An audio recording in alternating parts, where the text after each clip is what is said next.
I first became interested in sculpture when I was a lead painter at a scenic design company, and I was painting sets or the backdrops, and then eventually we had the need to make some props, and I started creating in the 3 dimensions and really found I had an interest in that.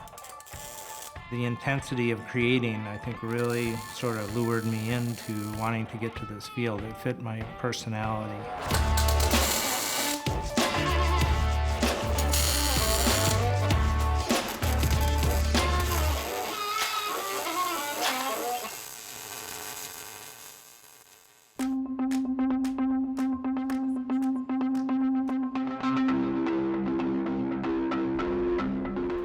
I work primarily with public sculpture. I fabricate with steel, sculpted glass, and usually light in some form or another.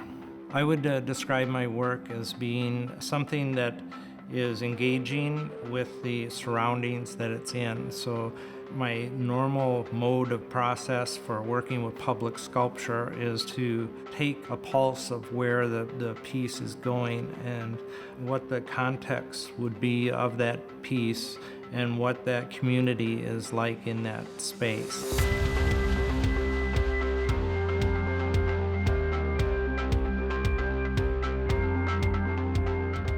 It's important for me to try and engage the community to a project, and I like to use the cast iron process to help do that. The cast iron event will allow the community to have a voice in the making and the process, and having the people come to the pour gives attention to that particular project.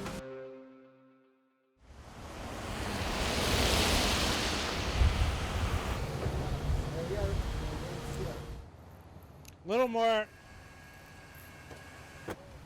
One of my recent projects was for the Mississippi Watershed Management Organization, and I had a pleasure of being selected as the artist to represent them in a signage sculpture. So we got them set up that we can flip a switch after we get them together and see them lit up during the daytime. That'll be interesting to see how they look in direct sunlight with blue.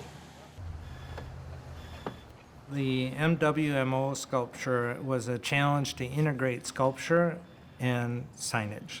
So we wanted that piece to ring out MWMO. So we basically took their letters from their logo and tried to do something different with them, but keep them recognizable. So we made the faces full of glass. We had the steel fins so that it'd have some of that movement that I like. But on the sides of the letters is a grid work, and they're going to have vines that grow up the side.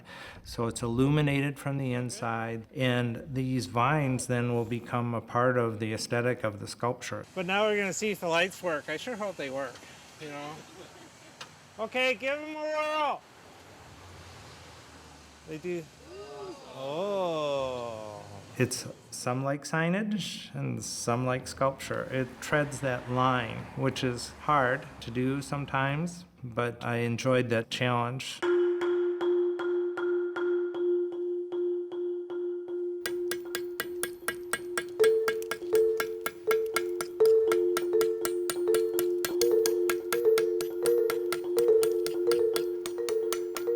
The project I'm working on now is called Convergence. It's a commission for the city of Bloomington to make a iconic sculpture that's in the center of a 90-foot roundabout, 7 blocks from the Mall of America. It's the second to last stop on the light rail. And here's our newer rendering program. So right now the glass is a little bit blue. So the 17-foot diameter base here and 18-foot diameter ring with the glass and Corten steel that goes around.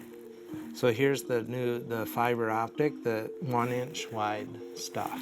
So you can see once we get that band in there, there's a massive amount of light power there. It's still pretty uniform. Ours will probably be more gradiated, but it's getting some of the translucent effect in it, so it's kind of cool. The way the light works through the glass has been very alluring for me, so I like to illuminate the sculptures at night, but I don't like to see the source of the light. So this is like one of our wedges that will go in between the pieces of steel like we had in our test, our mock-up.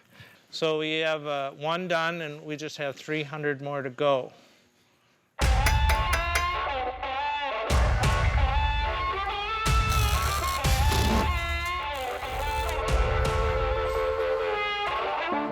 We're putting in our round rolled steel rings to capture the circular form. And then we'll be placing our fins into these notches that are all lined up and have the layout, our radial layout. The scale of my work is dependent on the installation of where it goes, but it does seem to be getting bigger lately. When I started working in the public realm, one of the things that really attracted me was how your body feels in relationship to this object. So having a bigger piece that you become a part of or can relate to it with your whole body and how it feels necessitates something that's a little bigger. So that sense, bigger is better for me.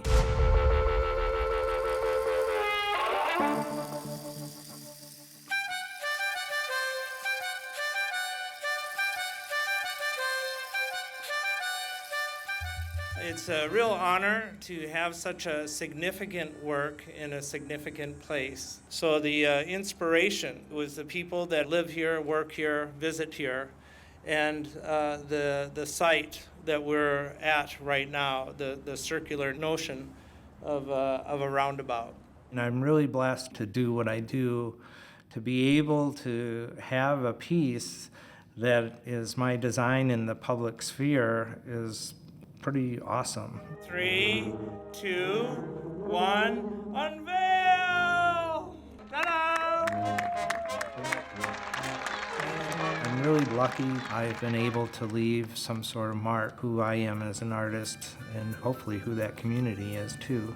So there's kind of a sense of being a part of something bigger, a part of that community, and it's always a team effort, so it's great to be with others that have helped create it. I absolutely do love it, the creating process, the problem solving, the working with the materials. I may not make a fortune being an artist or a sculptor, but I really do love what I do.